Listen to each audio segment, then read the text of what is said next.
ठीक है। 7th paper challenge में आज हम अपना 5th पेपर करेंगे। ये जो पेपर है 13 अप्रैल 2023 पास्ट ईयर का जो पेपर है हमने उसको उठाया है। अब इस वीडियो में हम पूरा का पूरा ये पेपर ही सॉल्व करने वाले हैं। अभी तक हम एक पेपर को 2 वीडियो में सॉल्व कर रहे थे, अब टाइम कम है तो थोड़ा फास्ट करते हैं। तो जो अपना नेक्स्ट 3 पेपर है उसको अगले 3 मतलब ये एक वीडियो हो गया और नेक्स्ट 2 वीडियोज और आएंगे जिसमें हम 2 पेपर और सॉल्व करेंगे और एक एक वीडियो में एक एक मतलब पेपर जो है निपटाते चलेंगे। इस पेपर को थोड़ा हम रैपिड फायर तरीके से करेंगे कि जैसे आप एग्जाम्स में सॉल्व करोगे जितना फास्ट तरीके से उसको मैच करने की कोशिश करेंगे। हालांकि यहाँ पे थोड़ा एक्सप्लेनेशन देने के लिए वीडियो का लेंथ थोड़ा ज़्यादा हो जाता है, थोड़ा एक्सप्लेनेशन दे के हमें यहाँ सॉल्व करना होता है, पर इसको वैसे भी हम थोड़ा फास्ट तरीके से सॉल्व करेंगे जिस तरीके से आप एग्जाम्स में पेपर अटैम्प्ट करोगे, जैसा कि हमारा मोटो था। ठीक, इसमें हम बहुत सारी चीज़ें ऐसे भी सीखेंगे कि मतलब अपने को एरर कैसे मिनिमाइज करना है, कैसे प्रॉब्लम्स को थोड़ा फास्ट तरीके से सॉल्व करना है। ठीक, कौन से कैलकुलेशन को लिखना है, कौन से कैलकुलेशन को नहीं लिखना है, किस कैलकुलेशन को डायरेक्ट कर लेना है, ये सब चीज़ों भी ध्यान में रखते हुए इस पेपर को सॉल्व करेंगे। और इस पेपर को सॉल्व करते हुए हम ये सब चीज़ें भी सीखेंगे। ठीक, और थोड़ा सा फास्ट तरीके से सॉल्व करेंगे, मतलब ठीक रैपिड फायर राउंड में। तो एकदम चलिए बिना कुछ फालतू बकवास किए हुए पेपर सॉल्व करना शुरू करते हैं। ठीक, तो अपना फर्स्ट क्वेश्चन है, which of the following Maxwell equation is valid for time varying condition but not valid for static condition. ठीक, तो टाइम वेरिंग कंडीशन में कौन सा मैक्सवेल इक्वेशन वैलिड होता है? ये वाला सीधा सीधा दिख रहा है, इसमें टाइम का फैक्टर भी है, बाकी सब स्टैटिक कंडीशन वाले हैं। तो ये थर्ड ऑप्शन इसमें करेक्ट हो जाएगा। बाई जस्ट थियरी से था, डायरेक्ट मैक्सवेल इक्वेशन पता होगा तो डायरेक्ट है। ठीक, नेक्स्ट क्वेश्चन लेते हैं। अगला बोल रहा है कि different combination of 3 resistor of equal resistance are shown in the figure. ठीक है, the increasing order for the power dissipation will be, क्या होगा वो हमें कैलकुलेट करना है। तो कुछ कॉम्बिनेशन दे रखा है, तो पावर डिसिपेशन का हमें ऑर्डर सजाना है। तो पहले तो लेट्स हम इक्विवेलेंट रेसिस्टेंस इनका देखते हैं कि वो कितना है। ठीक, तो ए वाले केस में रेसिस्टेंस ऑफ ए कितना हो जाएगा, लेट्स से सब में पहले इक्विवेलेंट रेसिस्टेंस कैलकुलेट करते हैं। इसमें क्या हो जाएगा इक्विवेलेंट रेसिस्टेंस, ये R/2 प्लस R 3R/2। ठीक, रेसिस्टेंस ऑफ बी कितना हो जाएगा 2R और R, तो 2R into R/2R plus R, तो 2R/3 हो जाएगा, ये 2R/3। रेसिस्टेंस इन सी कितना हो जाएगा R/3 सिंपल, और रेसिस्टेंस इन डी कितना हो जाएगा 3R, सीरीज में है। तो ये रेसिस्टेंस हो गया। अब पावर का फॉर्मूला क्या हो जाता है, पावर इजकल टू क्या I² इंटू R, V²/R भी होता है, पर यहाँ पे दे रखा है कि करंट सब में सेम है, I करंट जा रहा है, तो हम ये वाला फॉर्मूला यूज करेंगे। पावर इजकल टू क्या I² इंटू R, I की वैल्यू सब में सेम है, सब में सेम अमाउंट ऑफ करंट जा रहा है, तो पावर क्या रेसिस्टेंस के रेशियो में हो जाएगा। जिसका रेसिस्टेंस सबसे ज़्यादा उसमें पावर डिसिपेशन सबसे ज़्यादा रेसिस्टेंस किसका है, डी का, तो इसमें पावर क्या होगा सबसे ज़्यादा, तो पावर डिसिपेशन अक्रॉस डी सबसे ज़्यादा, उससे कम है ए में, तो आर पी ए, फिर उससे कम बी में तो पी बी, और सबसे कम सी में तो पी सी। तो ये कुछ ऑर्डर हो जाएगा। ठीक, मतलब डी का सबसे ज़्यादा, तो मतलब ये और ये, उसके बाद ए फिर बी और फिर सी, फोर्थ वाला ऑप्शन मैच कर रहा है। ठीक, तो फोर्थ जो अपना फाइनल आंसर हो जाएगा इसमें। ठीक, नेक्स्ट सवाल लेते हैं। अगला सवाल बोल रहा है, a vessels of depth D is half filled with oil of refractive index N1 and other half is filled with water of refractive index N2। The apparent depth of the vessel view from the above will be, क्या होगा। मतलब vessel दे रखा है, उसका half part बोल रखा है कि ऑयल से, मतलब let's say half part oil जिसका रिफ्रैक्टिव इंडेक्स N1 है, और दूसरा हाफ पार्ट किससे भरा हुआ है, field with water of refractive index N2, water से जिसका रिफ्रैक्टिव इंडेक्स N2 है। तो अपेरेंट डेप्थ क्या होगा, तो अपेरेंट डेप्थ का फॉर्मूला क्या होता है, लेट्स से मतलब टोटल, मतलब ऊपर से देखा जाए अगर, तो अपेरेंट डेप्थ हमें कितना दिखेगा वो कैलकुलेट करना है। एक्चुअल डेप्थ कितना है, टोटल डी है तो ये D/2 है। ठीक, तो जो डी अपेरेंट होगा वो क्या हो जाएगा, the apparent is equal to the actual by refractive index. तो डी एक्चुअल इस वाले का कितना है D/2 by refractive index of this, यानी कि N1 plus actual depth D/2 और divided by refractive index N2। तो ये जो होगा वो अपेरेंट डेप्थ हो जाएगा। डायरेक्ट फार्मूला बेस्ड है, ये फार्मूला आपने पढ़ रखा होगा कि एक्चुअल इजकल टू मतलब apparent is equal to actual by refractive index, ठीक। और बहुत सारे लेयर्स होते हैं, उनका सबका ऐड करते जाते हैं ऐसे, ठीक। तो जो डी अपेरेंट होगा वो क्या हो जाएगा, d/2 common 1/n1 plus 1/n2, वो क्या बन जाएगा n1 प्लस n2/n1 n2, ठीक। तो फाइनल आंसर कौन सा मैच कर रहा है, डी वाला, सेकंड वाला ऑप्शन मैच कर रहा है, तो ये सेकंड जो होगा फाइनल आंसर हो जाएगा इसका, ठीक। नेक्स्ट क्वेश्चन देखते हैं। अगला सवाल बोल रहा है a source of time varying magnetic field may be a permanent magnet, मतलब टाइम वेरिंग मैग्नेटिक फील्ड अपने को प्रोड्यूस करना है, तो कहाँ से, परमानेंट मैग्नेट नहीं, परमानेंट मैग्नेट जो होता है वो टाइम वेरिंग मैग्नेटिक फील्ड नहीं दे सकता है। And electric field changing linearly with time, ये भी नहीं दे सकता है, क्योंकि इलेक्ट्रिक फील्ड अगर लीनियरली चेंज हो रहा है तो उसके द्वारा जो डिस्प्लेसमेंट करंट होगा वो कांस्टेंट होगा। जो आई डी डिस्प्लेसमेंट करंट क्या होता है, epsilon naught D phi by D T, D phi E by D T, मतलब इलेक्ट्रिक फ्लक्स ये फाई ई है, ठीक। तो अगर इलेक्ट्रिक फील्ड लीनियरली डिपेंडेंट है तो कुछ something y is equal to m x plus a, differentiate करेंगे एक बार तो कांस्टेंट आ जाएगा, तो करंट कांस्टेंट, तो उसके द्वारा जो मैग्नेटिक फील्ड प्रोड्यूस होगा वो भी कांस्टेंट होगा, तो टाइम वेरिंग नहीं दे सकता है। डायरेक्ट करंट ऐसा ही वैल्यू कांस्टेंट होता है, तो वो भी टाइम वेरिंग मैग्नेटिक फील्ड नहीं दे सकता है।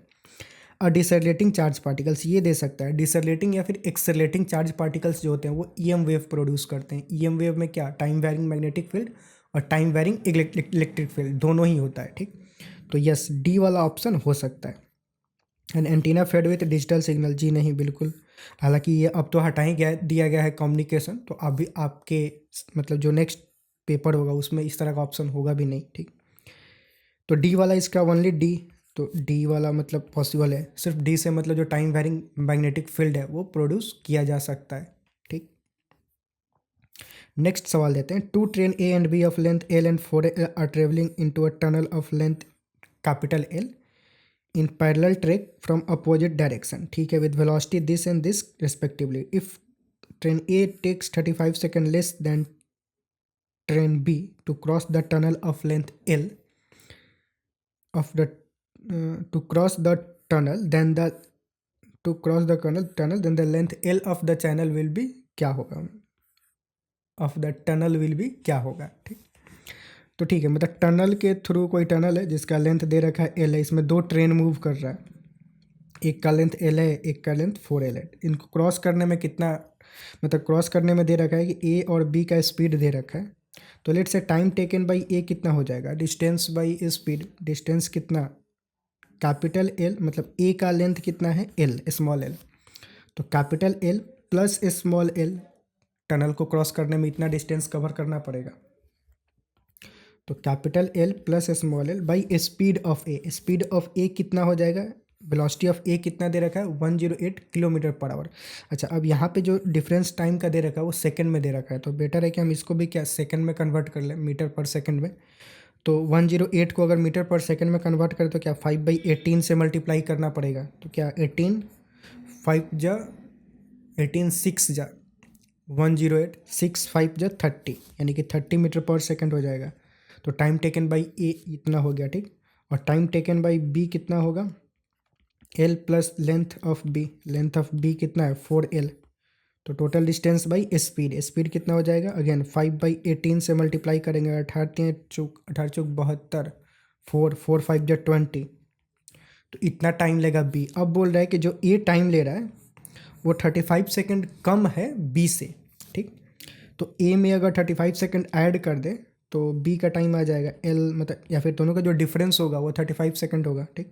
तो दोनों का डिफरेंस डायरेक्ट कैलकुलेट कर लेते हैं, मतलब t A minus t B 35 second है, ठीक। नहीं, ए कम ले रहा है तो t B minus t A जो होगा वो 35 सेकेंड होगा, क्योंकि ए कम समय ले रहा है, बी ज़्यादा 35 सेकेंड ज़्यादा लिया होगा, ठीक। तो t B minus t A करेंगे तो 35 कर देते हैं।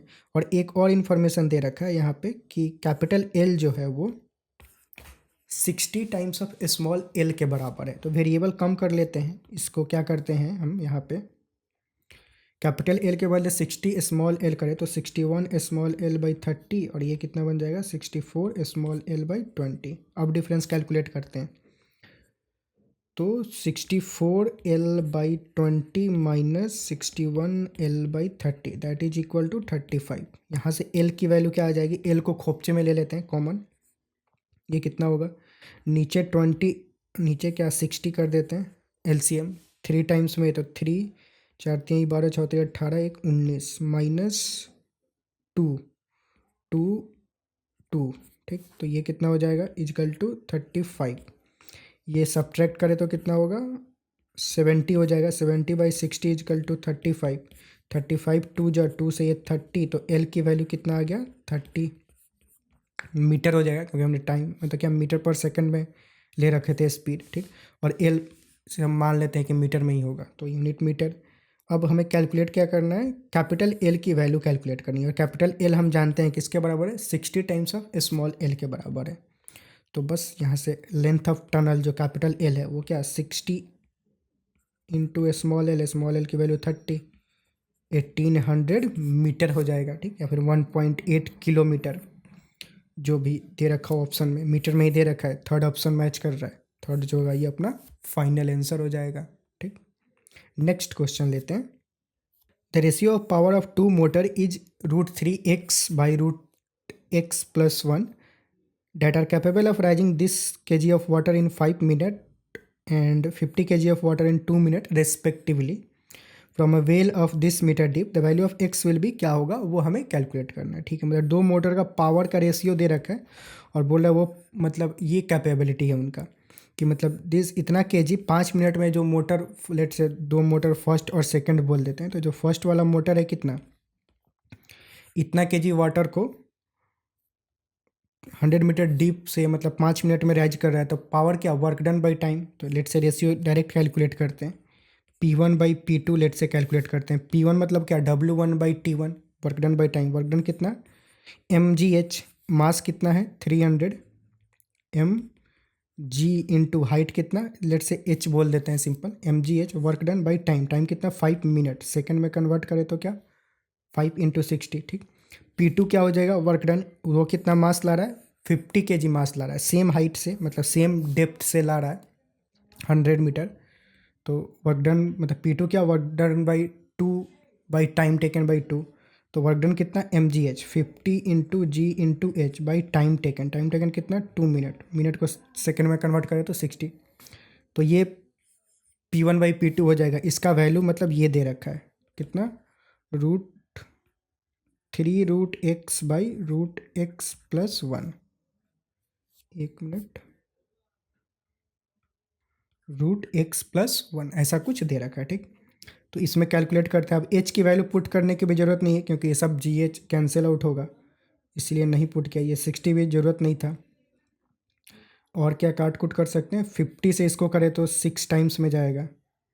अब और क्या, 6 2 जा 12 डिवाइडेड बाई 5 ये बचा, तो बचा का 12/5 इज इक्वल टू 3√x/√x+1, 3 से ये 4 टाइम्स में क्रॉस मल्टीप्लाई करके कर सकते हैं, तो 4√x+4 इजकल टू 5√x, इसको उधर ले जाएं तो √x इजकल टू 4, x की वैल्यू 16 हो जाएगी, ठीक।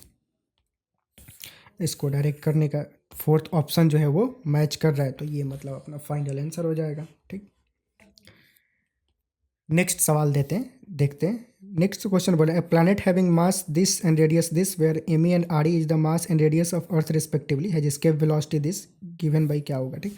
अब देखो जैसे क्वेश्चन जो हम सॉल्व कर रहे हैं वो इस तरीके से सॉल्व कर रहे हैं कि आपको एग्जाम्स में भी इसी पैटर्न में सॉल्व करना है, ठीक। जैसा कि हमने बोला, तो मतलब इसीलिए ये सब चीज़ें थोड़ी फास्ट कर रहे हैं, ये आपको एग्जाम्स में भी ऐसे ही सॉल्व करना है। तो बार बार ये बात मैं रिपीट नहीं कर रहा हूँ क्योंकि बोर हो जाओगे कुछ समय के बाद, मतलब मैं हमेशा माइंड में यही चल रहा है कि एग्जाम्स में जिस तरीके से आप सॉल्व करोगे, जितना शॉर्ट में सॉल्व कर सकते हो उतना शॉर्ट में करने की कोशिश कर रहे हैं। अब इतना भी शॉर्ट नहीं कि एरर हो जाए, ठीक, उससे भी बचना है क्योंकि एरर एक बहुत बड़ा अभिशाप है हमारे लिए, जिससे बचना है हमें, ठीक। तो इतना भी मतलब नहीं कि सीधा एरर ही करते जाओ, इसी ईजी क्वेश्चन में लिखना है, पर शॉर्ट जितना कम हो सकता है एरर फ्री तरीके से उतना करना है वैसे, मतलब, ठीक।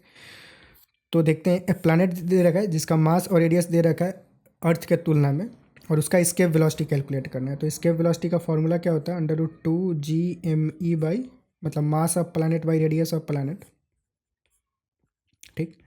तो अगर पुट करें इसमें तो √2g मास ऑफ प्लानट कितना 9 times of mass of Earth और radius of planet 4 times of radius of Earth. 9/4 को बाहर निकालें तो क्या 3/2 बाहर आ जाएगा, अंदर जो बचेगा वो क्या 2gme/re। अब ये क्या बन गया, इसके वेलोसिटी ऑफ अर्थ बन गया, जिसका वैल्यू यहाँ पे दे रखा है। तो सिंपल डाल देंगे 3/2 into 11.2 into 10⁻³ metre per second. इसको कैलकुलेट करें तो क्या, अब इसको आप कैलकुलेट कर सकते हो, ठीक, मतलब कर ही देते हैं।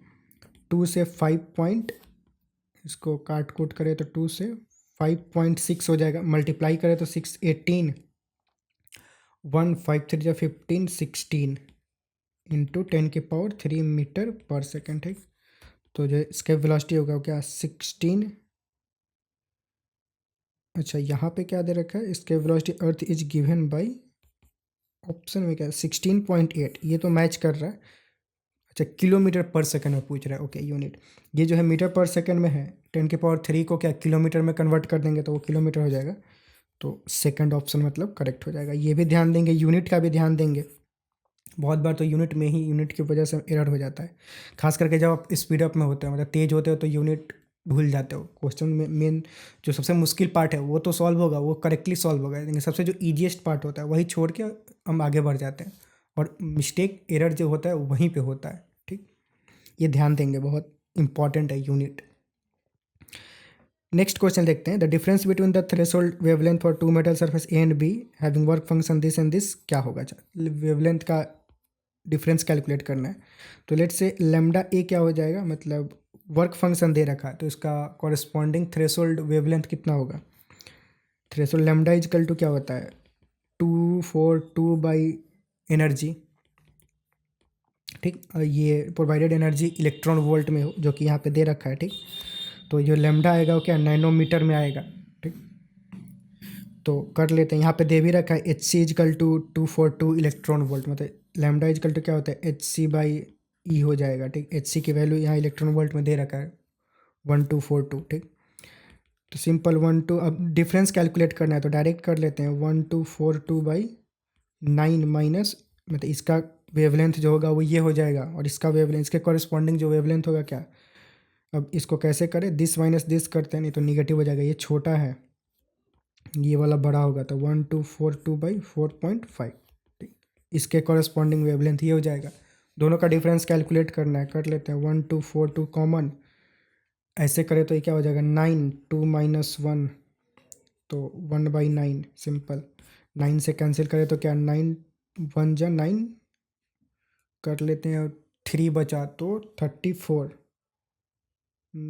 3 टाइम्स में 27, 27 4 3 7, 9 8 जा 72, 138, तो जो डिफरेंस आएगा 138 नैनोमीटर हो जाएगा, ठीक। ये वेवलेंथ का डिफरेंस है दोनों का, तो 138 यानी कि सेकंड ऑप्शन जो होगा वो करेक्ट हो जाएगा, ठीक। ऐसे ही आप एग्जाम्स में भी आपको ऐसे डायरेक्ट करना है, जब चीज़ें समझ में आ गई ईजी है तो फालतू का आप λ1 λ2 कैलकुलेट करें फिर डिफरेंस कैलकुलेट करें, उतना नहीं जाएंगे, डायरेक्ट करेंगे λa माइनस λb, ये डायरेक्ट, ठीक। आगे देखते हैं, अगला बोल रहा है a bullet 10 kg leave the barrel of a gun with a velocity this, if the barrel of the gun is this long and the mass of gun is this, then the value of impulse supply to the gun will be, क्या होगा।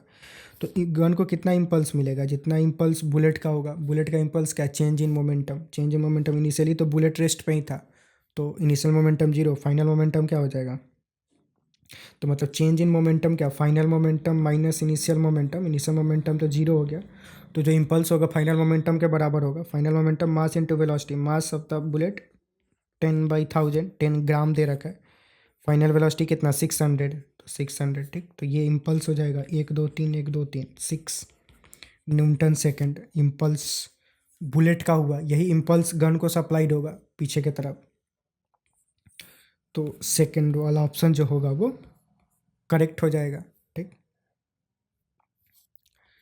Next question देखते हैं, बोल रहा है two charge each of magnitude this are separated by distance 0.4 mm constitute an electric dipole, if the electric dipole is placed in uniform electric field E of 10 dyne per coulomb, ठीक, making angle 30 degree with E, the magnitude of torque acting on dipole will be, क्या होगा वो हमें calculate करना है। अच्छा ठीक है, यहाँ पे इलेक्ट्रिक फील्ड यहाँ पे एक तो दे रखा है, इलेक्ट्रिक फील्ड क्या दे रखा है 10 डाइन पर सेकेंड। अब 10 डाइन पर कूलम, डाइन जो होता है वो CGS यूनिट में न्यूटन का मतलब फोर्स का यूनिट है, जो कि 10⁵ डाइन इजकल टू होता है 1 न्यूटन। ठीक, तो 10 डाइन इजकल टू क्या हो जाएगा, 10 डाइन इजकल टू कितना न्यूटन होगा, 1/10⁵ इंटू 10 न्यूटन हो जाएगा। ठीक, तो 10⁻⁻4 न्यूटन हो जाएगा। तो इस इलेक्ट्रिक फील्ड को अगर हम SI यूनिट में कन्वर्ट करें तो क्या लिख सकते हैं, electric field is equal to 10⁻⁻4 newton per coulomb. ये इलेक्ट्रिक फील्ड SI यूनिट में हो गया। ठीक, टॉर्क हमें डाइपोल पे कैलकुलेट करना है। टॉर्क का फॉर्मूला क्या होता है, torque is equal to P×E, P sine theta. ठीक, P मतलब क्या, डाइपोल मोमेंट। डाइपोल मोमेंट क्या, charge into distance between them. Charge कितना है 0.01, charge into distance between them मतलब कितना 0.4 mm। 0.4 mm मिलीमीटर को अगर हम उसमें कन्वर्ट करें मीटर में तो क्या हो जाएगा, 1000 से हमें डिवाइड करना होगा। तो ये हो गया P। इलेक्ट्रिक फील्ड कितना 10⁻⁻4, 10⁻⁻4 इंटू साइन थीटा।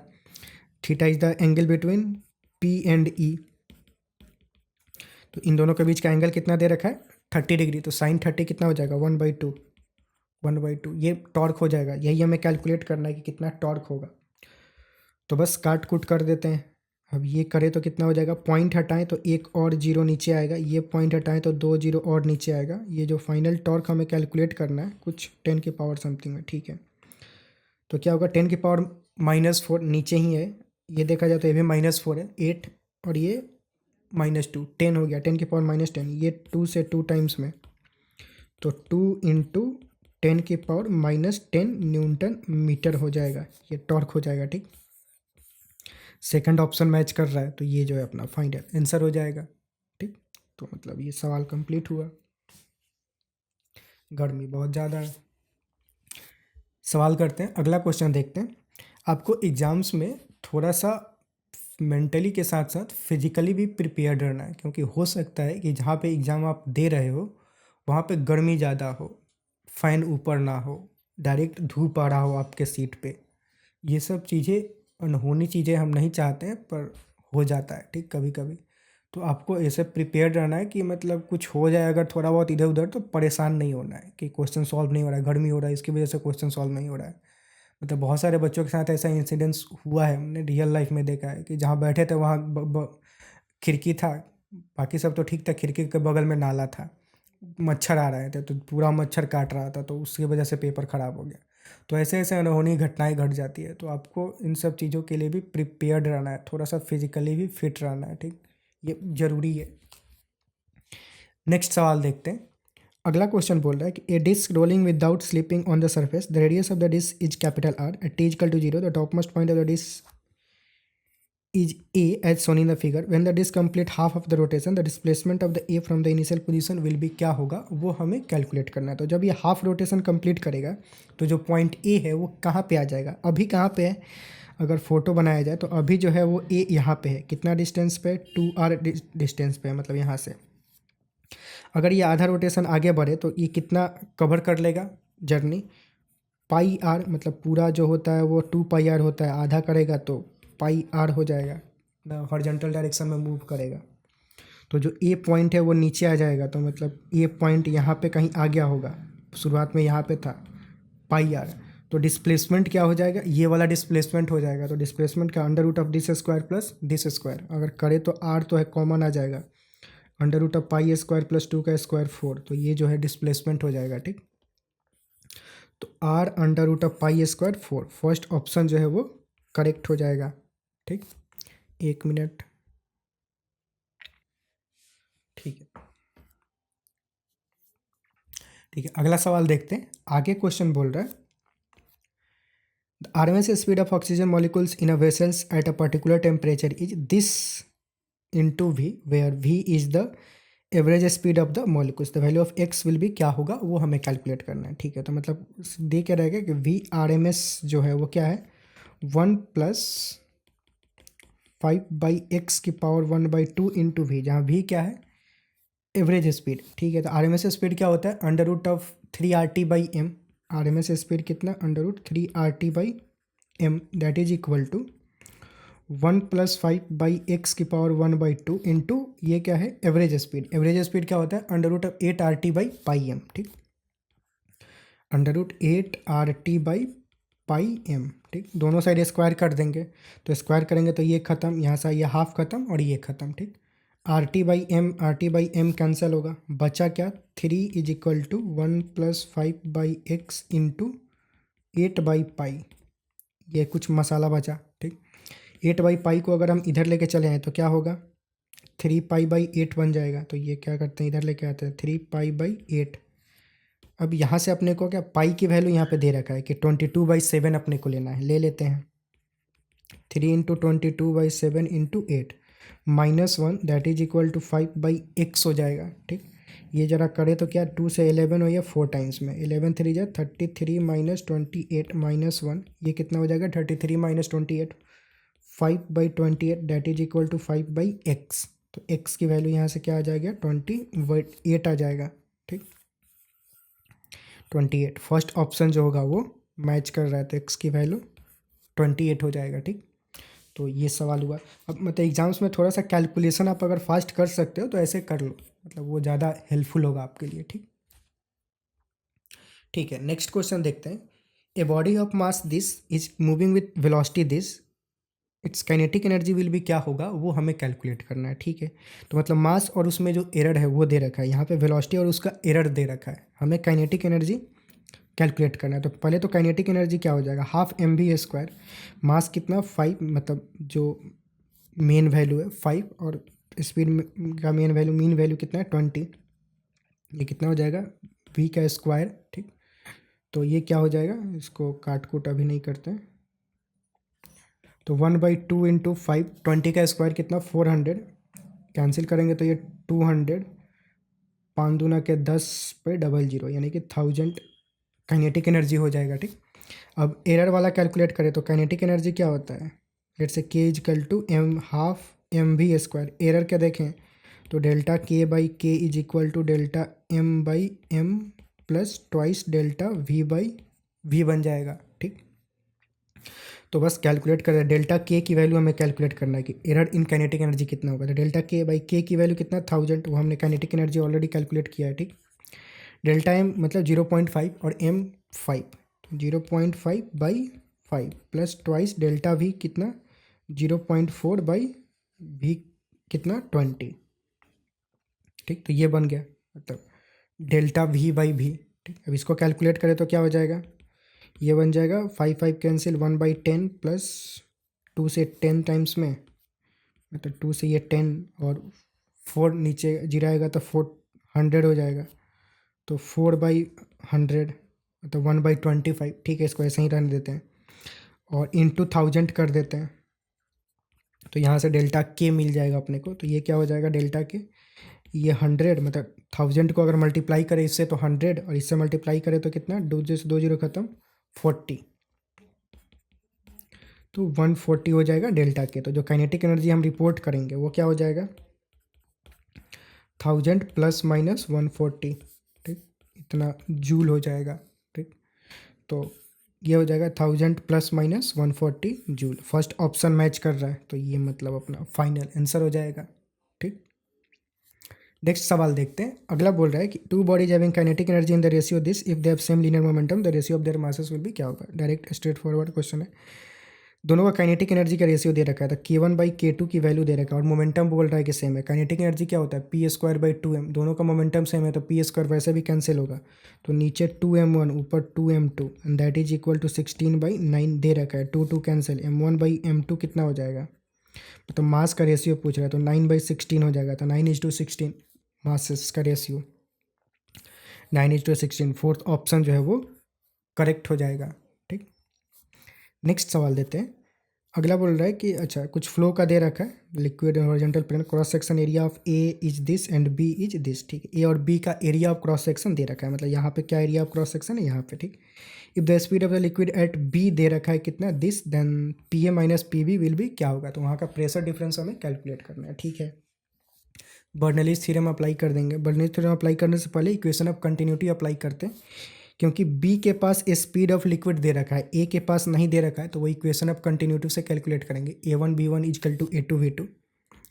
तो एरिया मतलब let say area at A into velocity at A that is equal to area at B into velocity at B. Area at A कितना दे रखा है 1.5 सेंटीमीटर स्क्वायर। ठीक है, ये यूनिट ध्यान देंगे, यहाँ पे दे रखा है सेंटीमीटर स्क्वायर और यहाँ पे दे रखा है mm स्क्वायर। ये बहुत बड़ा ब्लंडर हो सकता है अगर डायरेक्ट बिना यूनिट ध्यान दिए हुए डायरेक्ट पुट कर दिए तो ये सेम यूनिट रखेंगे। तो लेट से एसआई यूनिट में कन्वर्ट कर लेते हैं सब कुछ। तो सेंटीमीटर को अगर हम एसआई में कन्वर्ट करें तो क्या 10⁴ से डिवाइड करना पड़ेगा into velocity at A that is equal to area at B कितना हो जाएगा 25 mm में दे रखा है। तो mm को अगर मीटर में कन्वर्ट करें तो 10⁻³ और उसका स्क्वायर, मिलीमीटर को मीटर और फिर उसका स्क्वायर, तो metre square into speed at B. Speed at B जो दे रखा है वो अगेन यहाँ पे सेंटीमीटर में दे रखा है 60 सेंटीमीटर पर सेकंड, उसको भी मीटर में कन्वर्ट कर लेंगे तो 100।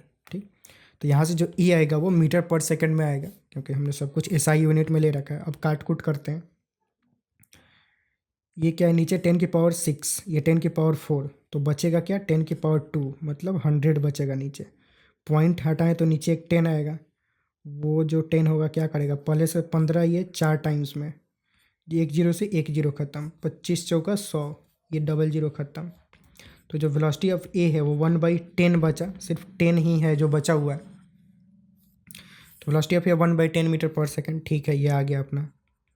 अब अपने को क्या दोनों जगह का प्रेशर का रेशियो कैलकुलेट करना है। तो ठीक है, अब बर्नौलीज़ थ्योरम अप्लाई कर देते हैं ए और बी पे। उसके लिए जो पोटेंशियल एनर्जी का हम जीरो रेफरेंस लेंगे वो यही वाला जीरो रेफरेंस ले लेते हैं। तो दोनों पे जो पोटेंशियल एनर्जी डेंसिटी जो होगा वो सेम होगा। तो अब अगर लिखें हम बर्नौलीज़ थ्योरम, तो pressure at A plus half rho B A square is equal to, और पोटेंशियल एनर्जी डेंसिटी जीरो ही होगा, ठीक, plus zero that is equal to pressure at B plus half rho we B square plus potential energy density वहाँ भी zero होगा। ठीक, हमें difference calculate करना है क्या P A minus P B. तो P A minus P B कितना हो जाएगा हाफ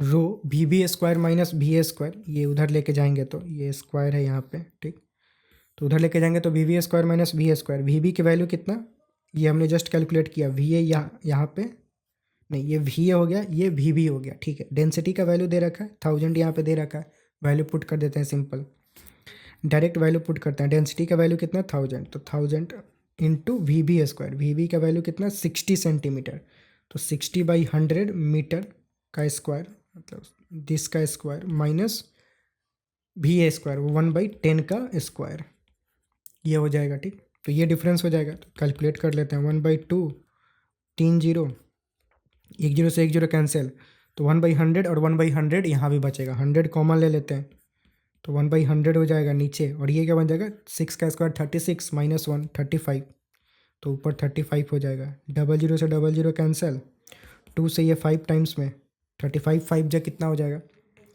5 5 25 के 5 हाथ में 2 5 3 15 और 2 17 पास्कल होना चाहिए क्योंकि डायरेक्ट सब कुछ एसआई यूनिट में ही था। 175 पास्कल फर्स्ट ऑप्शन मैच कर रहा है, तो ये मतलब अपना फाइनल आंसर हो जाएगा। ठीक, तो ये थोड़ा सा टाइम टेकिंग प्रॉब्लम था, ठीक है, पर होता है, सारे प्रॉब्लम्स डायरेक्ट नहीं होंगे।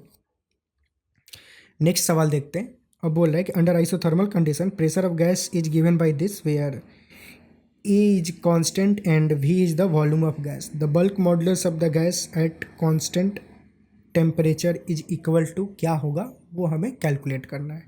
ठीक है, तो बल्क मॉडुलस का फॉर्मूला क्या होता है, bulk modulus is equal to minus भी D P by D V होता है। ठीक, ये रिलेशन होता है। यहाँ पे P का एक्सप्रेशन दे रखा है, तो अगर हम d P by D V calculate करें तो कितना होगा, तो बल्क मॉडुलस क्या हो जाएगा, bulk modulus is equal to minus B d P by D V calculate करें तो क्या हो जाएगा, ए भी के पावर -3 है तो -3 बाहर आएगा और भी के पावर -4 बन जाएगा। ठीक, तो ये बना, तो ये अगर करें तो माइनस माइनस ये प्लस हो गया, 3 को बाहर ले सकते हैं, तो 3a भी की पावर 1 है यहाँ पे और ये -4, तो 1 - 4 -3 बन जाएगा। अब अगर ये वाला चीज़ गौर से देखें तो ये प्रेशर के बराबर है, P के बराबर है, तो P हो जाएगा। तो जो बल्क मॉडुलस है वो क्या 3 टाइम्स ऑफ P के बराबर हो गया, ठीक। मतलब सेकंड ऑप्शन जो है वो करेक्ट हो जाएगा। तो ये अपना फाइनल आंसर हो गया, ठीक। नेक्स्ट सवाल देखते हैं। नेक्स्ट क्वेश्चन बोल रहा है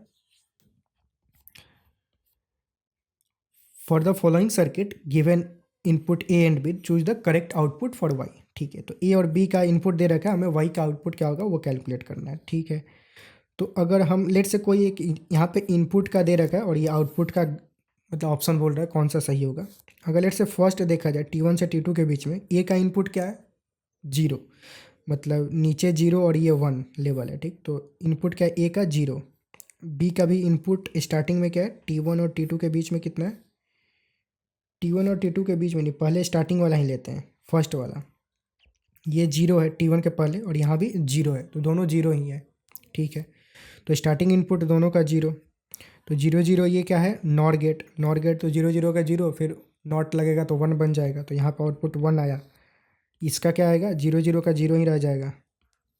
ये देखें तो क्या है नाइंड गेट है, तो 1 और 0 का एंड से करे तो 0 और फिर नॉट लगाए तो 1 बन जाएगा, तो फाइनल आउटपुट 1 होगा। तो इसका आउटपुट अब यहाँ से सबको ऐसा नहीं हो कि पहले सबको सॉल्व कर लेंगे फिर मतलब ऑप्शन पे जाएंगे, पहले ऑप्शन यहाँ से सिलेक्शन रिजेक्शन देखेंगे, क्योंकि सबको तो हम चेक करने वाले हैं नहीं, कुछ ही एक दो चेक करेंगे।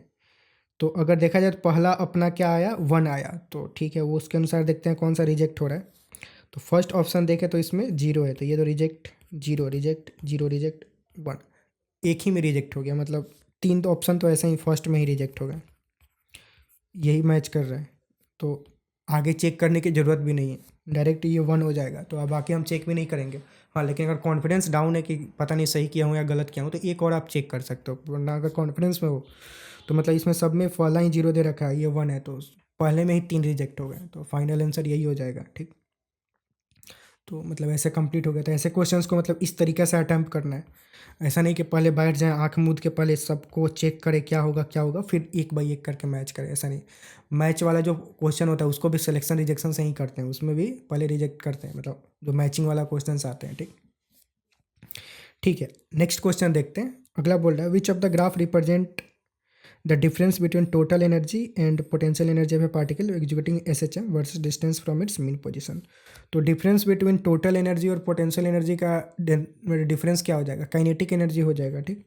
और काइनेटिक एनर्जी का फॉर्मूला क्या होता है हाफ के एक्स स्क्वायर, नहीं हाफ के एक्स स्क्वायर पोटेंशियल एनर्जी होता है, काइनेटिक एनर्जी हाफ के ए स्क्वायर माइनस एक्स स्क्वायर, ये काइनेटिक एनर्जी का फॉर्मूला होता है, जहाँ x is the distance from the mean position, ठीक। तो मीन पोजीशन जब एक्स की वैल्यू 0 होगा तो काइनेटिक एनर्जी क्या होगा मैक्सिमम होगा, और एक्स इजकल टू ए पे काइनेटिक एनर्जी क्या हो जाएगा 0 हो जाएगा, ठीक। तो मीन पोजीशन पे मैक्सिमम होगा, ये मैक्सिमम ये तो मिनिमम है, तो ये ऐसे ही रिजेक्ट हो गया। और उसके बाद जो डिक्रीमेंट होगा वो एक्स स्क्वायर है, तो कर्व होगा, लीनियर तो नहीं होगा, तो ये लीनियर दे रखा है, तो ये वैसा ही गलत है, ठीक। और दोनों साइड सिमेट्रिकल होगा, ऐसे जगह डाउन हो रहा है तो मतलब यहाँ भी ऐसे ही डाउन होना था, क्योंकि दोनों साइड सेम तरीके से डाउन होगा। हालांकि इसमें देखा जाए तो दोनों सिमेट्रिकल दे रखा है, ठीक। तो ये वाला मतलब इसको कैसे रिजेक्ट कर सकते हैं, ये सिमेट्रिकल नहीं है, मतलब पॉजिटिव साइड और नेगेटिव साइड दोनों सेम ही तरीके से डाउन होगा, इसमें इधर ऐसे और इसमें इधर ऐसे हो रहा है, तो इसकी वजह से ये रिजेक्ट हो जाएगा। तो जो बचा वो ये वाला हो जाएगा, ये सही है, मीन पोजीशन पे मैक्सिमम है, एक्सट्रीम पोजीशन पे 0 हो जाएगा, मतलब एक्स इजिकल टू ए पे फोर्थ वाला ऑप्शन जो करेक्ट हो जाएगा। ये अपने डायरेक्ट थियरी में भी पढ़ रखा होगा, तो देख के भी टिक मार्क कर सकते थे, ठीक। नेक्स्ट क्वेश्चन लेते हैं। अब अगला बोल रहा है इन द गिवन रिएक्शन ए जो है वो बी प्लस डी और क्यू कुछ एनर्जी रिलीज हो रहा है, in the given nuclear reaction the approximate amount of energy release will be क्या होगा वो हमें कैलकुलेट करना है, ठीक है।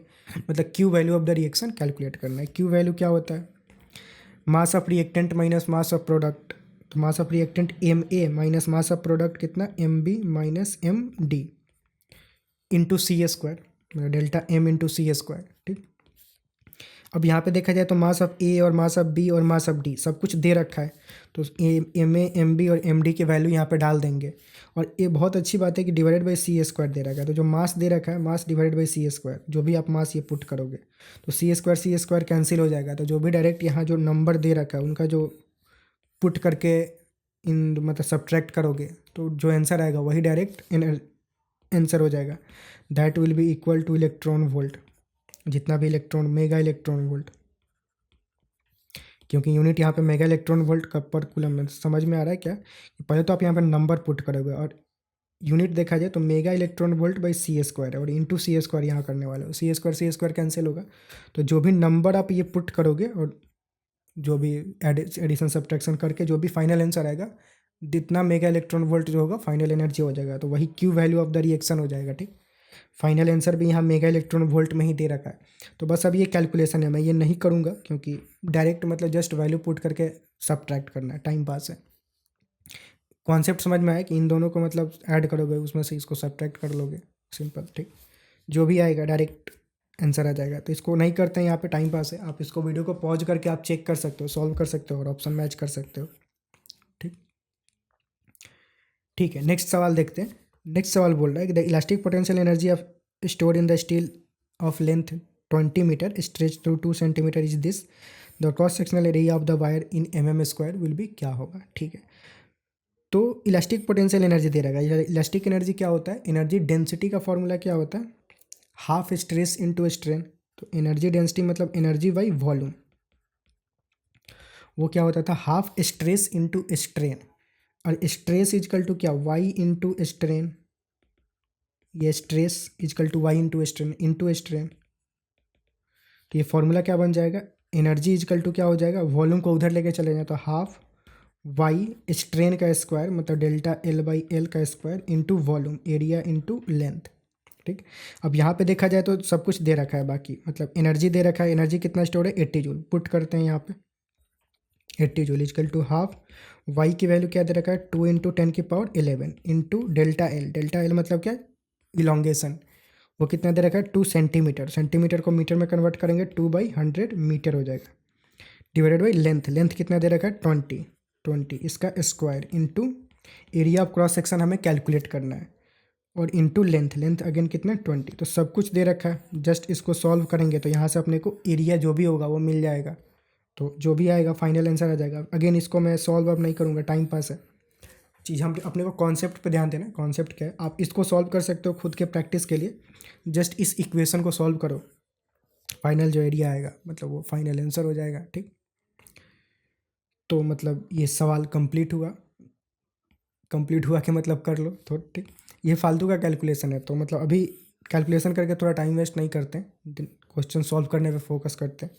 ठीक, नेक्स्ट क्वेश्चन बोल रहा है a potential V naught is applied across a uniform wire of resistance R, the power dissipated is P1। ठीक है, the wire is then cut into 2 equal half and the potential V naught is applied across the length of each half. ठीक है, the total power dissipated across the wire two wire is P2, then the P2 by P1 is this, then the value of X will be, क्या होगा वो हमें calculate करना है। तो पहले बोल रहा है कि मतलब कोई वायर था जिसका लेंथ मतलब था कुछ रेसिस्टेंस R था, उसके क्रॉस पावर जो डिसिपेट हो रहा था, पोटेंशियल डिफरेंस लेट से इसके क्रॉस V naught अप्लाई करेंगे तो जो पावर डिसिपेट होगा उसको P1 बोल रहा है। वो पावर डिसिपेट कितना होगा? V स्क्वायर बाई R के बराबर।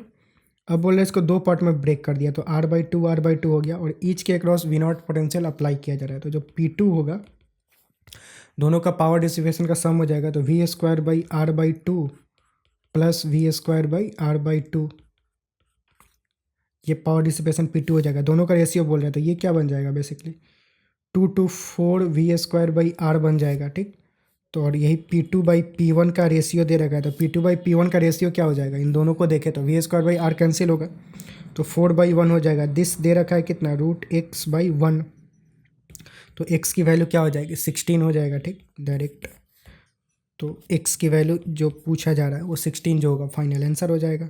ठीक, नेक्स्ट क्वेश्चन देखते हैं। अगला बोल रहा है कि at the given point of time the value of displacement of a simple harmonic oscillator is given by y is equal to this if amplitude is this and kinetic energy at that time is 200 joule, the value of force constant k कितना होगा? the value of force constant is this, then the value of x will be क्या होगा? तो मतलब basically हमें force constant k की value calculate करना है, वो कितना होगा। ठीक, तो वह कैसे कैलकुलेट करते हैं? अब यहाँ पे जो गिवन है वो क्या दे रखा है कि मतलब कुछ किसी पॉइंट ऑफ टाइम पे, किसी टी टाइम पे हमें डिस्प्लेसमेंट वाला इक्वेशन दे रखा है कि डिस्प्लेसमेंट क्या होगा। तो और एम्पलीट्यूड की वैल्यू दे रखा है, एम्पलीट्यूड ये है और एनर्जी ये है। काइनेटिक एनर्जी का फॉर्मूला क्या होता है, पहले वो लिखते हैं। काइनेटिक एनर्जी इजकल टू क्या होता है, हाफ ए स्क्वायर, हाफ के इंटू ए स्क्वायर माइनस एक्स स्क्वायर। ठीक, काइनेटिक एनर्जी कितना दे रखा है, 200 जूल उस टाइम पे जिस टाइम की बात हो रही है, इंटू के की वैल्यू हमें कैलकुलेट करना है। अब ए स्क्वायर माइनस एक्स स्क्वायर, ए की वैल्यू कितना 40 सेंटीमीटर, तो 40/100 मीटर हो जाएगा दिस का स्क्वायर, मतलब ए स्क्वायर माइनस एक्स, एक्स कितना हो जाएगा मतलब डिस्प्लेसमेंट, जो कि यहाँ पे वाई के तरह दे रखा है। तो वाई जो होगा बेसिकली, वाई जो है वो एक्स है यहाँ पे।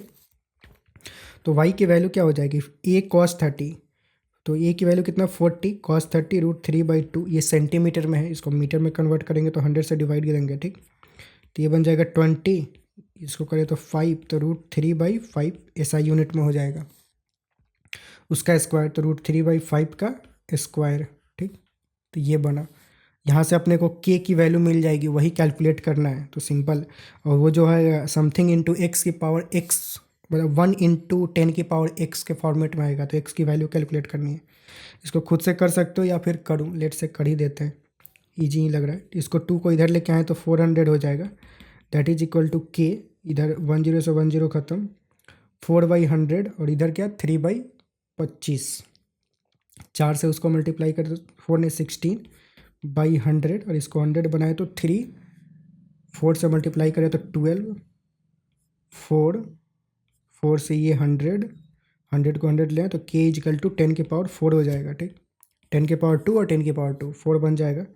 तो 10 की पावर एक्स, मतलब 1 इंटू 10 की पावर एक्स, तो एक्स की वैल्यू क्या हो जाएगी 4 हो जाएगी। एक्स इजकल टू 4 जो होगा वो अपना फाइनल आंसर हो जाएगा।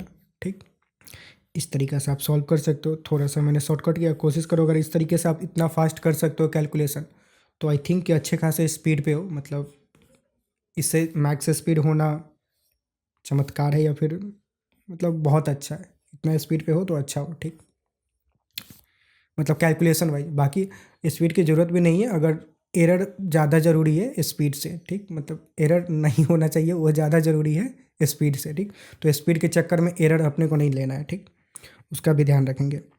नेक्स्ट क्वेश्चन दे रखा है, the radius of second orbit of HE plus Bohr's is R1 and that of fourth orbit of B3 plus represented R2, R2/R1 की क्या रेशियो दे रखा है, तो एक्स की वैल्यू में कैलकुलेट करना है। तो रेडियस जो होता है वो क्या होता है, डायरेक्टली प्रोपोर्शनल, मतलब क्या होता है n² के प्रोपोर्शनल होता है।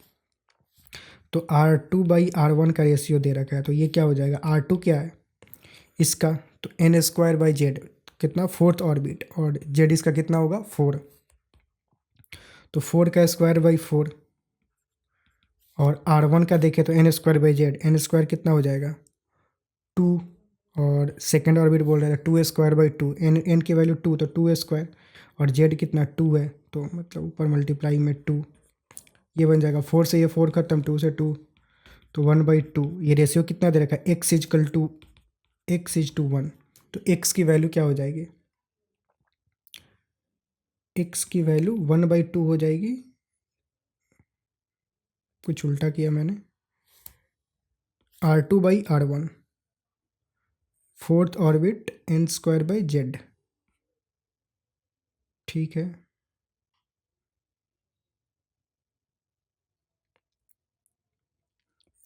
और इसका second orbit R1 n²/z, n² मतलब सेकेंड ऑर्बिट 2²/2, तो 4 से 4 खत्म, ये 2 से 2 टाइम्स में, तो रेशियो 1/2 हुआ R2/R1 की वैल्यू। और ये x इज टू 1 दे रखा है, तो x की वैल्यू तो हाफ आ रही है, फिर 0.5 आना चाहिए था, नहीं आना चाहिए था, अच्छा नहीं, x की वैल्यू दोनों को अगर x की वैल्यू तो 1/2 हो गया ना, इससे डायरेक्ट कुछ गड़बड़ है, फिर से सॉल्व करते हैं। लेट से यहाँ पे देखते हैं। अब जैसे कभी कभी गड़बड़ी हो जाए तो सेम में अगर आप चेक करने जाओगे तो बार बार गलती ही करोगे। फिर से फ्रेश सॉल्व करते हैं। Fourth orbit of B plus is represented as R2, n²/z होता है, जेड मैं गलती लिखा हूँ, ये आर जो होता है वो z/n² होता है, ना कि n²/z, इसीलिए उल्टा आ रहा है, सॉरी।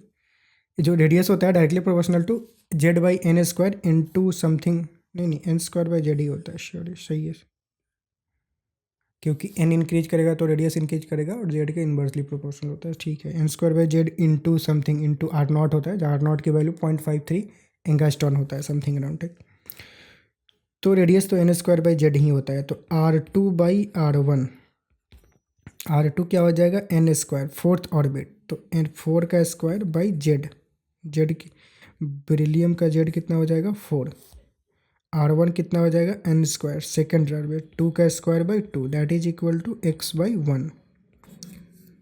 तो ये नीचे ऊपर क्या बना 4 और नीचे क्या बना, अगर देखा जाए तो 2 that is equal to x/1। अच्छा ठीक दिख रहा है 2, तो x इजिकल टू 2 हो गया, यहाँ से सही आ गया, सेम ही था। तो हमने यहाँ पे गलती क्या किया, गलती हुआ क्या यहाँ पे 4, अच्छा कलाकारी ये हुआ था कि 4 से इस 4 को डायरेक्ट, ये 16 है 4 नहीं है, तो यहाँ पे एक 4 बचेगा, तो ये 2 जो हुआ था 2 टाइम्स में कैंसिल होगा, तो 2 ऊपर आता। ठीक, ये गड़बड़ी था। ठीक है, तो ऐसे मतलब एग्ज़ाम्स में अगर कुछ गड़बड़ हो रहा है तो ये हाईली रिकमेंडेड होगा कि मतलब ये जो मैंने पैटर्न लिया मतलब ऐसे लिए। ठीक, क्योंकि आप सेम ही चीज़ में अगर एरर फाइंड आउट करोगे जो आपने पहले ऑलरेडी सॉल्व कर दिया है, तो बार बार वही चीज़ें रिपीट होगी। तो कभी कभी फाइंड आउट कर भी सकते हो, पर काफ़ी हाई चांस होता है कि सेम ही एरर बार बार करते हैं, तो फ्रेश सॉल्व करें, उससे एरर पकड़ में आता है। तो एक्स की वैल्यू 2 हो जाएगी, तो यहाँ पे जो फाइनल आंसर होगा इसका 2 हो जाएगा। ठीक, ठीक है, अगला सवाल देखते हैं। नेक्स्ट क्वेश्चन बोल रहा है, a thin infinite sheet charge and infinite line charge of respective charge density sigma and lambda are placed parallel at 5 metre distance. ठीक है, मतलब लेट्स एक लाइन चार्ज है और एक सेट ऑफ चार्ज है, दोनों के बीच का डिस्टेंस कितना है 5 मीटर का दे रखा है। ठीक है, और पी और क्यू पॉइंट है जो कि इतना इतना डिस्टेंस पे है लाइन चार्ज से towards the seat of charge. Seat of charge मैं इसको ये प्रोनाउंस करता हूँ, पर ठीक है ये सीट ऑफ चार्ज है, ये वाला है। ठीक, seat. If E P and E Q R the magnitude of the resultant electric field intensity at P and Q respectively, the E P by E Q का रेशियो दे रखा है ये, then the मतलब ये वाला दे रखा है, तो ए की वैल्यू क्या होगा वो हमें कैलकुलेट करना है, और एक रिलेशन सिग्मा और लैम्डा में ये दे रखा है। ठीक है, तो पी जो पॉइंट है वो कितना डिस्टेंस पे है, पी पॉइंट कितना डिस्टेंस पे है π/3, 3/π, और जो क्यू डिस्टेंस है वो कितना डिस्टेंस पे है 4/π फ्रॉम लाइन चार्ज। ठीक, मतलब सीट ऑफ चार्ज इधर होगा, मतलब ऐसा नहीं कि सट गया है दोनों, तो यहाँ पे कहीं होगा। ठीक, और दोनों के बीच का डिस्टेंस ये 5 मीटर है, इन दोनों के बीच का डिस्टेंस, तो मतलब 5 मीटर से तो ये कम ही है, तो इधर ही होगा। ठीक, और यहाँ पे जो इलेक्ट्रिक फील्ड होगा, अब नेट इलेक्ट्रिक फील्ड यहाँ पे क्या होगा, इसकी वजह से इधर होगा और इस वाले सीट ऑफ चार्ज की वजह से इधर होगा, तो नेट इलेक्ट्रिक फील्ड दोनों का डिफरेंस के बराबर होगा। अब electric field at point P because of line charge क्या हो जाएगा, तो electric field at point P let से कैलकुलेट करते हैं, वो क्या हो जाएगा 2k लैम्डा बाई आर होता है electric field because of line charge. Let से डायरेक्ट पुट करते हैं। ठीक, तो 2k लैम्डा बाई आर का मतलब क्या हुआ कि lambda by 2 pi epsilon naught R, तो lambda by 2 pi epsilon naught, distance कितना दे रखा है 3/π, तो 3 और पाई जो होगा वो ऊपर चला आएगा। ठीक, this minus electric field because of seat of charge, और वो जो होगा वो डिस्टेंस पे डिपेंड नहीं करता इनफाइनाइट सीट ऑफ चार्ज की वजह से, वो सिग्मा/2 एप्सिलॉन नॉट के बराबर ही होगा, तो ये क्या डिस्टेंस है उससे फ़र्क नहीं पड़ता है।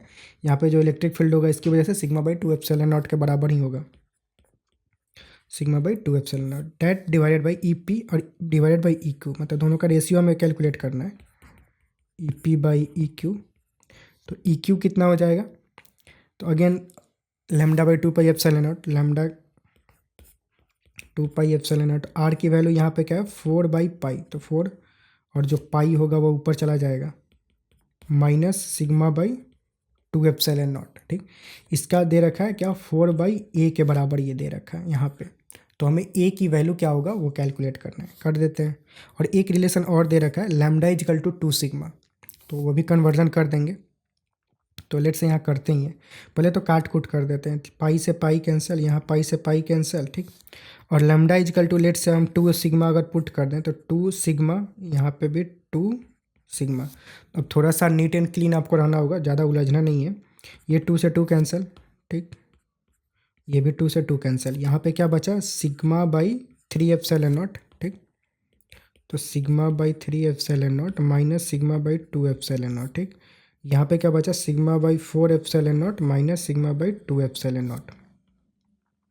सिग्मा बाई 4 एप्सिलॉन नॉट नीचे बचा है। ठीक, अब सिग्मा बाई एप्सिलॉन नॉट तो कैंसिल ही हो जाएगा, तो इसको बार बार लिखने की जरूरत नहीं है। ठीक, ये क्या हो जाएगा 1/3 माइनस 1/2, 1 मतलब ऊपर, तो ये क्या बनेगा -1/6 हो जाएगा। अब माइनस से अपने को कुछ मतलब नहीं है, अपने को मैग्नीट्यूड वाइज देखना है। और ये क्या 1/4 माइनस 1/2, तो ये 1/4 हो जाएगा।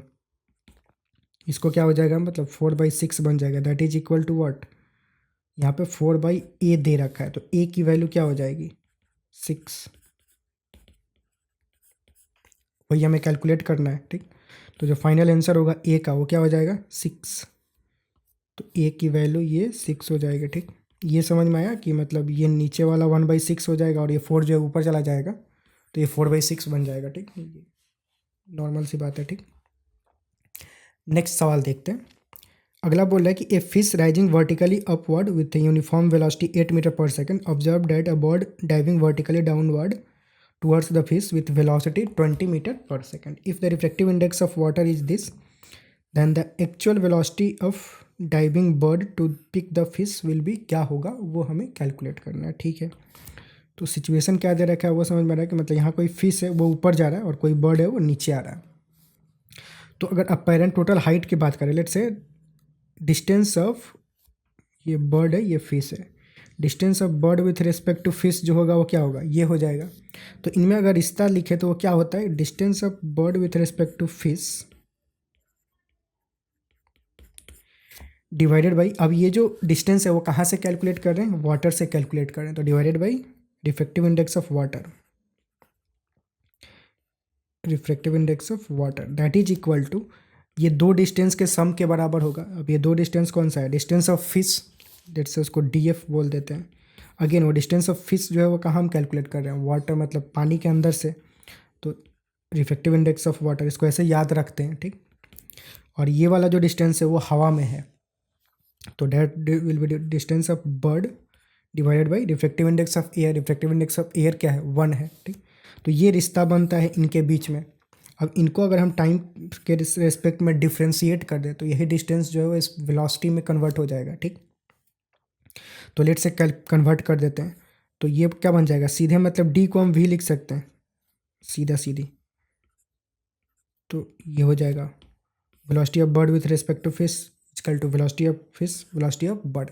अब ये ध्यान देंगे कि जैसे यहाँ पे जो दे रखा है, जैसे कि अब यहाँ पे क्या दे रखा है, जैसे कि vertically downward fish with velocity this observe there fish is rising upward with velocity 8 metre per second. तो जो वेलोसिटी ऑफ फिश जो है वो कितना 8 मीटर पर सेकंड, वो ऊपर जा रहा है, ऊपर जा रहा है, तो जो डिस्टेंस है वो क्या हो रहा है, डिक्रीज हो रहा है।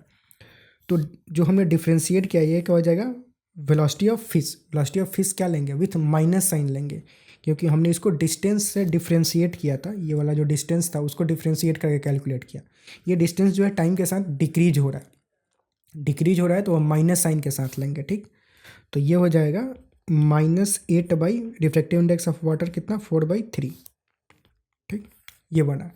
और क्या दे रखा है, observe a bird vertically downward towards the fish with velocity this, यानी कि ये वाला क्या है, velocity of bird with respect to fish. अब वो भी डिस्टेंस जो डाउनवर्ड बोल रहा है कि वो डाउनवर्ड है, तो मतलब ये वाला, तो ये नीचे आ रहा है और वो डाउनवर्ड आ रहा है, मतलब नीचे आ रहा है, ये भी डिस्टेंस क्या हो रहा है, टाइम के साथ डिक्रीज हो रहा है। तो जो वेलोसिटी लेंगे वो माइनस साइन के साथ लेंगे, तो -12/4/3। ठीक, that is equal two plus velocity of bird जो कि हमें एक्चुअल कैलकुलेट है, actual velocity of diving the bird जो है वो कैलकुलेट करना है, तो भी और एक्चुअल देखा जाए तो लेट से हम वेलोसिटी ऑफ बर्ड जो है वो भी मान देते हैं। तो ये जो वी है वो भी क्या निगेटिव साइन के साथ लेंगे, क्योंकि वो भी डिक्रीज कर रहा है। ये जो डिस्टेंस है बर्ड नीचे की तरफ आ रहा है, तो ये डिक्रीज कर रहा है, तो ये भी माइनस साइन के साथ ही लेंगे। ठीक, तो ये भी कितना हो जाएगा -v/1, मतलब बेसिकली यहाँ पे प्लस होगा, प्लस और ये माइनस मिलके माइनस बन जाएगा। ठीक, इसको कैलकुलेट करो कितना -9 हो जाएगा ये, that is equal to -6 minus V, तो वी की वैल्यू क्या हो जाएगी, इसको इधर और इसको उधर ले जाएं तो -6 + 9 3 मीटर पर सेकेंड। तो जो वी की वैल्यू होगा 3 मीटर पर सेकेंड, मतलब बर्ड जो डाइव कर रहा है नीचे की तरफ वो 3 मीटर पर सेकंड हो जाएगा। तो ये मतलब फाइनल आंसर हो जाएगा। हालांकि यहाँ पे सब माइनस में हो गए तो सब माइनस माइनस कैंसिल हो जाता, तो आप प्लस साइन के साथ भी लेते तो कुछ फ़र्क नहीं पड़ता। पर अगर किसी अदर प्रॉब्लम्स में जहाँ पे फ़र्क पड़ता है वहाँ पे एरर आ सकता है। तो आप जो भी चीज़ें पुट कर रहे हो वो ध्यान में होना चाहिए कि उसको प्लस साइन के साथ लेंगे या फिर माइनस साइन के साथ लेंगे। ठीक है। नेक्स्ट क्वेश्चन देखते हैं। बोला कि a solid sphere is rolling on a horizontal plane without slipping the if ठीक है if the ratio of the angular momentum about axis of rotation of the sphere to the total energy of the moving sphere is pi/22, then the value of its angular speed will be क्या होगा वो हमें calculate करना है।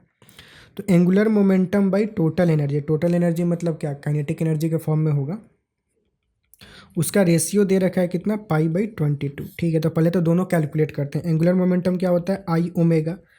Spare है तो spare का आई कितना हो जाएगा, 2/5 mr², 2/5 mr² इंटू ओमेगा। ठीक, काइनेटिक एनर्जी, टोटल एनर्जी जो होगा वो काइनेटिक एनर्जी के फॉर्म में ही होगा। काइनेटिक एनर्जी दो तरह का एनर्जी होगा, एक तो kinetic energy because of rotation और दूसरा kinetic energy because of translational, क्योंकि दो तरह का मोशन हो रहा है अगर ऐसे रोटेट कर रहा है तो। ठीक, तो kinetic energy because of rotation जो होगा वो half I into omega square के बराबर होता है। ये rotational kinetic energy plus translational kinetic energy half M V square के बराबर होता है। ठीक, और ये दे रखा है कि विदाउट स्लीपिंग, तो वी और ओमेगा में रिलेशन क्या होगा, V equal to R omega के बराबर होगा, कंडीशन फॉर नो स्लीपिंग। ठीक, तो यहाँ वी स्क्वायर के बदले हम R square into omega square लिख सकते हैं। तो हाफ आई की वैल्यू कितना, 2/5 mr² into omega square plus half M V square के बदले क्या, R square into omega square. ठीक, अब ये जो ऐड करें तो क्या हो जाएगा, half mr² omega square common ले सकते हैं, 2/5 प्लस 1 बन जाएगा तो 7/5 हो जाएगा। तो 1/2 7/5 mr² ओमेगा स्क्वायर, ये काइनेटिक एनर्जी हो गया। इन दोनों का रेशियो कैलकुलेट कर लेते हैं। तो रेशियो कितना, L/ke का रेशियो क्या हो जाएगा, L कितना 2/5 mr² ओमेगा और ये क्या है 1/2 7/5 mr² ओमेगा स्क्वायर। इसका रेशियो कितना दे रखा है, pi/22।